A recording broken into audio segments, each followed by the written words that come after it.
guys, in today's video,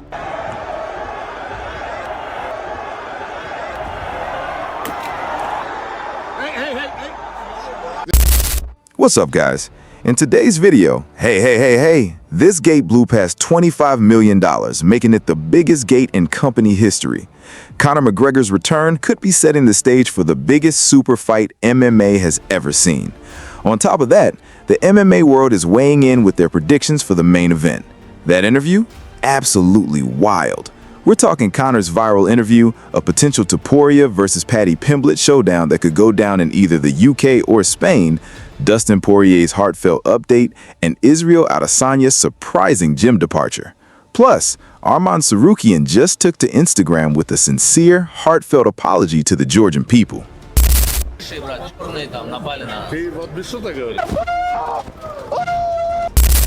Now, let's be real about what's actually happening here.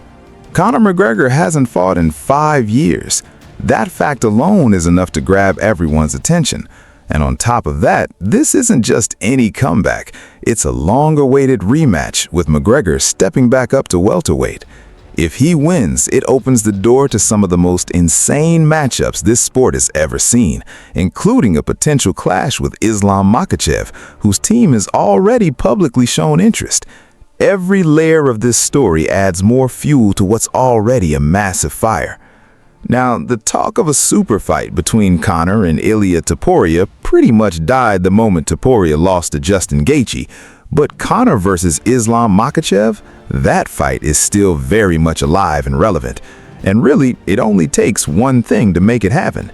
Conor has to go out there and win. Just picture this scenario for a second. Conor walks into the cage and completely finishes Max Holloway. While the doctors are in there checking on Max, Dana White is standing cage side, quietly pulling out his phone to tell his team to start drawing up a contract for Islam Makhachev. Okay, I'm half joking there. But seriously, if Conor wins, that fight becomes an instant reality. And honestly, we don't even need to debate who'd actually win that matchup. Islam would walk in as the overwhelming betting favorite. But just the image of Conor standing across the cage from Khabib's team again, that alone would send millions of MMA fans into an absolute frenzy. Even though Khabib himself wouldn't be fighting, he'd almost certainly be right there in Islam's corner. And that alone would make this the biggest, most talked about fight since their legendary clash at UFC 229. Sure, it might be a little early to look that far down the road, but hey, we're gonna find out soon enough. Islam, is that a fight that would interest you based on the history? Yeah, for sure. What do you think would happen if you went and spent 2 or 3 years in Dagestan? Send him 2-3 years Dagestan and forget. I wouldn't tell you that, no. I fucking wouldn't. Look, I have actually many fans in Dagestan, tell you the truth. There are many Russian fans, and that's it. These belts represent every record in the fight business. I hold them all. So it's an honor to hold these belts. And for sure, the OG champ going for the Triple Crown. Sounds like one hell of a story to me. Question for Paddy Pimblett. He's above Khabib. He is above Khabib. Finishes, body of work, both divisions. For sure he is. But look, many still in it, still at it. Body but they're all, there's a little bit of people are impressionable. Talking about, like, they're trying to get, they're taunting him to get out of it. There's a lot left in that boy. There's a lot left in that boy. And he should recognize that and keep going. I have him above both his teammates there in Cormier and thing. Henry Cejudo is now weighing in on just how high the stakes really are for the UFC 329 main event. Triple C believes that if Conor McGregor can pull off a win over Max Holloway this weekend, it would be nothing short of a monumental achievement. In fact, Cejudo goes as far as to say a McGregor victory would be just as massive and just as shocking as Justin Gaethje's stunning upset over Ilia Topuria.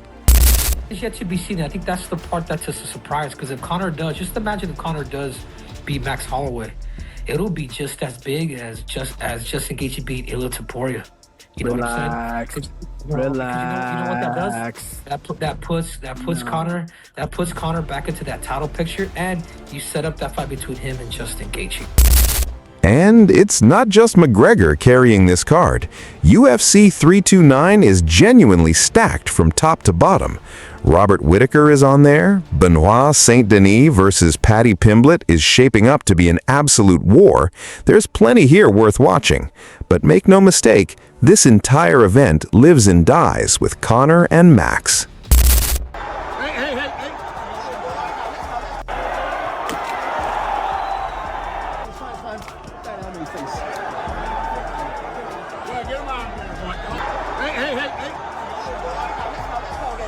Why do you think it happened that way? I thought Conor was going to be Conor. You know, he got in your face, he did that. I really like those sunglasses that he threw on the ground. Well, Dana has them. Dana stole them. Yeah, Dana's the one that picked them up. What a man, yeah. I like that. But you know, this is, and then he was like, "Come on, we're good, we're cool." I went to go shake his hand, then he slapped my hand. I was like, "God damn it!" Yeah, you should have never shaken his hand. Why? I done fell for that one. He got me on that one. He's got you. The Conor McGregor effect is huge. Our biggest gate ever was the Sphere, 22 million. This gate beat it at 25 million. So this is the biggest gate in UFC history for his return. The city is buzzing. Biggest gate in UFC's history. Thank you to the fans. Thank you to our fans.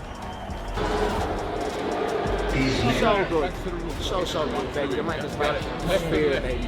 I'm a ferocity. I am ferocious. I am a missile.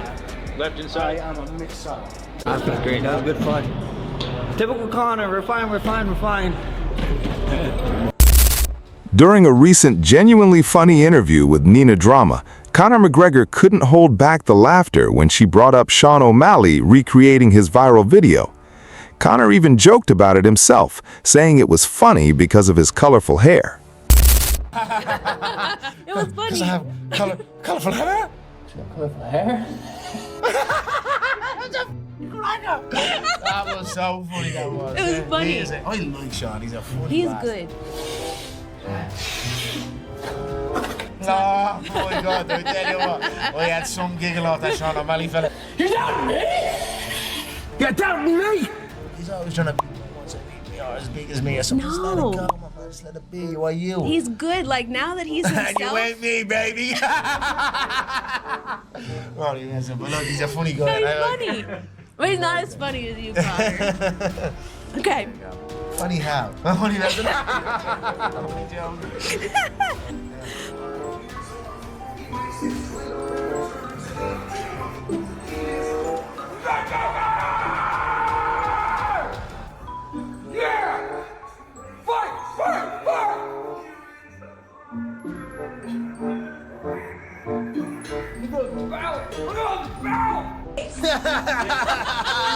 Connor's gonna rate my billionaire strut. You ready? Okay, but be honest, okay? You ready? First of all, leave with your balls. Yeah, that's the start. The balls? Leave with your balls. Like I gotta let him like swing, yeah? Okay, ready? Yeah. So the I want the billy. Okay, hold on. Okay, but I don't have balls, so they're phantom balls. Ovaries. Okay. Leave your ovaries. Push shoulder. Yeah. Push shoulder. Well, that was perfect. Oh, you like this? I got A bit more pace. pace. Nina down. 12 out of 10. Bye. Amid the same media day buzz, Conor was also asked about Ilia Topuria, and he didn't mince his words. McGregor laughed off the comparisons between the two, especially in light of Topuria's recent knockout defeat. Brushing the idea aside, Conor said, Ian, it's a tough business. Here's what it is. If I spoke his name, I don't speak his name. He speaks my stuff.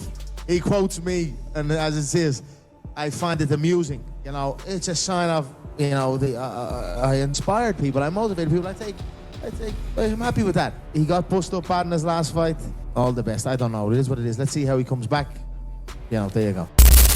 Joe Rogan recently shared some fascinating thoughts about a possible super fight between Ian Machado Gary and Islam Makhachev.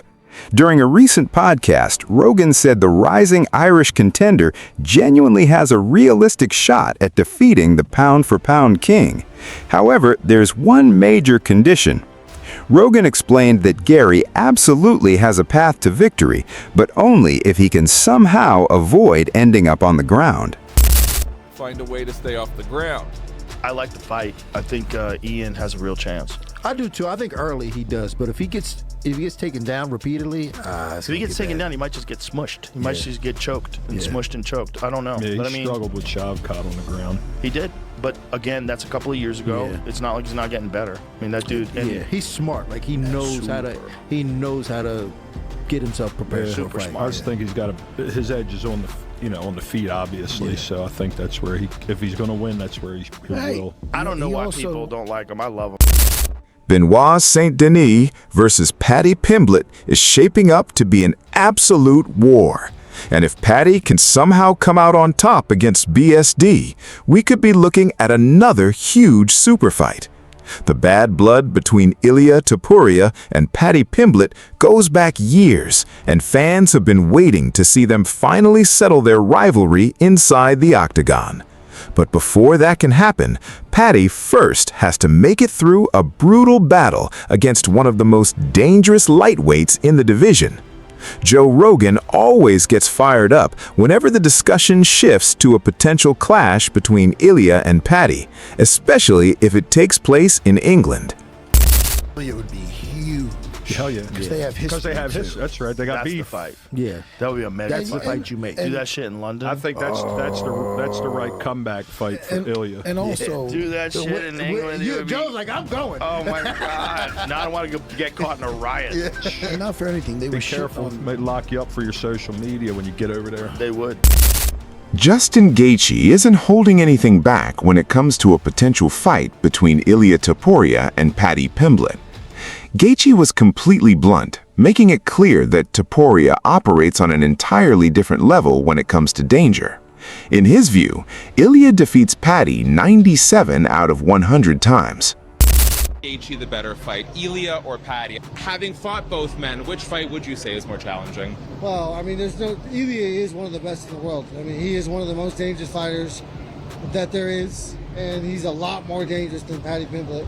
However, Paddy Pimblett is goofy, he's got a funky style, and not goofy in a bad way. Yeah. Not at all. Being goofy is such an asset. In there, he's really hard to hit. He's really long. He moves in weird angles and at different times, and so that throws you off. And that's why he has success, and that's why guys like Sean Strickland have success, and guys like Dricus Du Plessis have success, because their timing is just different and funky, and having a funky style is hard to figure out the first time you're fighting somebody, and so. Yeah, I mean, it's just that. I think Ilia is way more dangerous. I think fighting's crazy. I think, in my mind, I think 97 out of 100 times, Ilia beats him up. Okay. Dustin Poirier recently took to Instagram to share a brief but heartfelt message with his fans after the recent airport incident. The Diamond expressed his gratitude for all the support, writing, "Working on myself. I appreciate every single one of you that has reached out to me. I will be better because of all of this. I promise you." It's great to see Dustin staying positive, taking responsibility, and putting a strong focus on his personal growth. His fans are clearly standing behind him every step of the way. And now we have some major news sending shockwaves through the MMA world. Israel Adesanya has officially announced that he is parting ways with City Kickboxing. Izzy explained that the decision has been a long time coming, especially considering where he is in his career right now. Day 20th May, I spoke to Eugene face to face, and I told him I am not coming back to CKB. This was something a long time coming behind the scenes, and we have an understanding. Yeah, I won't lie, it sucks. Not anymore.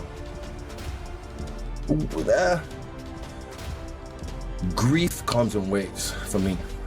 For most people, I've grieved before, so it comes in waves. I've had great days, but also these days where I'm like, and it's yeah, like I said, it's a long time coming. I just want to get it out the way, just because I want you to hear from the horse's mouth, because no one else has spoken about it, and I guess those who know are waiting for the ball to drop, so drop the ball. Yeah. It's bittersweet, but it's the right thing for me, especially where I'm at in my career. it's exactly what I needed. Insanity is doing the same shit and expecting different results. You know, so I think that's it. I just don't want to talk about it. It's something, like I said, it sucks. I want to grieve in peace. People want to bring it up, that's cool, but don't ask me about it.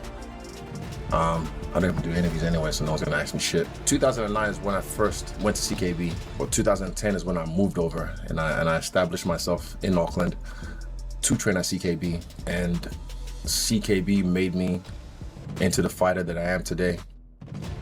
They've trained a lot of great fighters, greats, even better than myself. But me as an individual, CKB made me to the fighter that I am today. But also, I was one of the main pillars who put CKB on the map, on the world stage, to take it to the next level. And what I need for myself is focused, individual training. So I've made the decision to leave CKB for my own reasons. And well, everyone, despite all the tension and controversy over the past few days, Arman Tsarukyan has officially arrived in Tbilisi, Georgia. As you know, emotions were running high after the highly controversial remarks made by Arman's brother Artur, which many Georgian fans viewed as deeply disrespectful to Ilia Topuria and the country as a whole. If you missed everything that led up to this, be sure to check out my previous videos where I covered the entire situation step by step. Artur Tsarukyan has now taken to Instagram to share a sincere and respectful apology with the people of Georgia. In his message, Artur made it clear that he could never speak negatively about the Georgian nation, reminding everyone of the strong historical ties and long-standing friendship between Armenians and Georgians. Друзья, всех приветствую. Хочу немножко поделиться мыслями в связи с последней ситуацией. Хочу извиниться перед грузинским народом, которые увидели видео и могли подумать, что я ненавижу грузинский народ. Такого не может быть в априори, потому что нас с братом воспитывали с детства, что грузинский и армянский народ – это братский народ. Мы родились в Грузии, и нас с Грузией очень много что связывает, поэтому этого просто тупо не может быть. Все началось с того, что моего брата начали покрывать грязью, спылил, начал дискуссию, и некоторые уникумы обставили так, что я ненавижу грузин. Я хотел бы обратиться к ним и сказать, что занимайтесь своими делами, пожалуйста. Не мешайте спортсменам, не вмешивайтесь в конфликт, не воспринимайте близко к сердцу трэш-ток. Это их часть работы. Вот. Local fans are still expected to attend the event in large numbers, planning to peacefully show their support while making it clear just how strongly they stand behind Ilia Topuria and how much they admire him. С отеля вышли, брат, черные там напали на... Ты вот без шуток говоришь? Да, спроси его, Элвисе. Ты ничего не сделал никому? Вот, палец вот сломал. Как напали? А? Как напали? Как получилось? Ну не напали, бро, фото, я говорю, что ты дергаешь, говорю. Он говорит, что ты дергаешь, и пошло-поехало. Да нет, ты вот без шуток, реально? Да, брат, давай палец. But hold on, because the drama in Tbilisi is becoming even more intense. Despite the apology, tensions at the Rage event reportedly boiled over after a large group from Dagestan also arrived. According to early reports, Merab Dvalishvili made a comment about Umar Nurmagomedov during the press conference that Umar's team in attendance did not take well. That quickly created a tense confrontation between the two camps. Fortunately, security stepped in before the situation turned physical and managed to separate everyone. The full details are still unclear, but I'm following the story closely and will break everything down in the next video.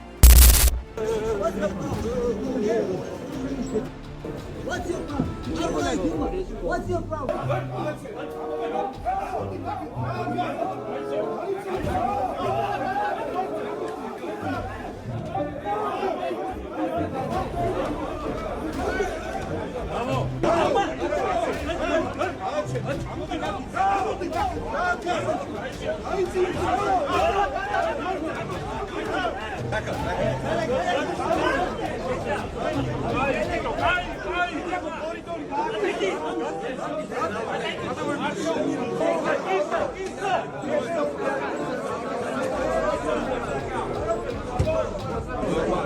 Come on.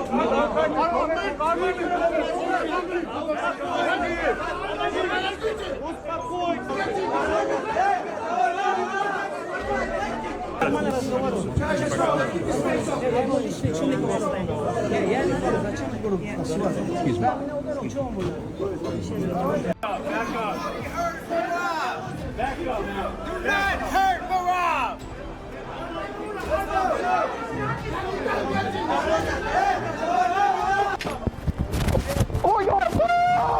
Don't do nothing crazy right now. I'm calling you out today. Call me out what? I'm calling you out to spar. Nigga, please. No, don't walk away. Nigga, please. What do you mean? When I get in trouble for knocking this motherfucker out. So you're denying me? Wow, John Jones was right about you. Hey, brother. Oh, you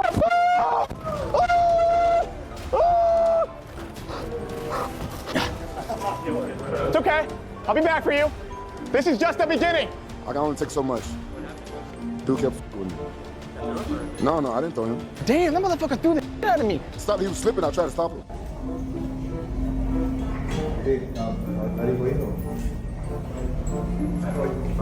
Eu venho aqui, pega Tom mesmo. Tem alguém, Lohan? Hã? Então vem aqui, vem logo. Vem logo, pega Tom mesmo. Pega esse, não vai pegar não? Pega a luz.